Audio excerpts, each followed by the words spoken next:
আজকে শাকিব খানের জন্মদিন, জন্মদিনটাকে সেলিব্রেট করার জন্য আমি প্রিন্স ছবি দেখলাম। দেখে মনে হলো আবার একটা প্রিন্স সেকুয়েল আসতেছে, মনে হয় লেটস আই এম কামিং। তার মানে বোঝা গেল যে আমরা প্রিন্সের পরবর্তী আরেকটা প্রিন্স পাবো, প্রিন্সের কোনো একটা পার্ট পেতে পারি। জ্বালা জ্বালা গানটা খুব ভালো লাগছে। ম্যাক্সিমাম শিল্পী শুটিং হয়েছে দেশের বাইরে। ইন্ডিয়ান একটা ভিলেন ভালো অভিনয় করেছে। এটা ওদের যে একজন ক্রিমিনালদের যে ভূমিকায় যে অভিনয়, সেটা সব খুব সুন্দরভাবে সুনিপুণ ভাবে করেছে। সাকিব অ্যাকচুয়ালি সত্যি আমার একটা অভিনেতা আমার, এবং সাকিব হয়তো এই প্যাটার্নের ছবির বাইরেও আমার মনে হয় একটু ভিন্ন প্যাটার্নের ছবিতে দেখার মনোযোগ দেওয়া দরকার। একটু রোমান্টিক ছবি, অন্যরকম ছবি করলে আমার মনে ভালো হয়। ভালো লাগছে যে ট্যাশিং মানে খুব মারামারি খুব ভালো এই ক্ষেত্রে।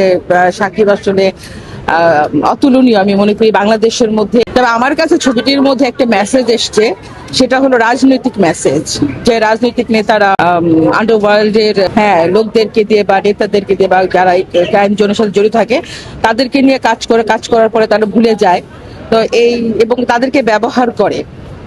দেশের রাজনীতির এই প্রেক্ষাপট, আমি মনে করি এটা একটা মেসেজ, এটার পরিবর্তন হওয়া উচিত। ভালোই লেগেছে, মারামারি কাটাকাটি এটা একটু বেশি আমার কাছে মনে হয়েছে। এটাই আর কি।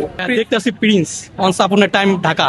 টাঙ্গাইল থেকে আসছে আজকে মুভি দেখার জন্য সাকিব খানের, আর বিশেষ করে আজকে সাকিবের জন্মদিন, আমরা চাই আরো মুভিটা দেখে এনজয় করার জন্য।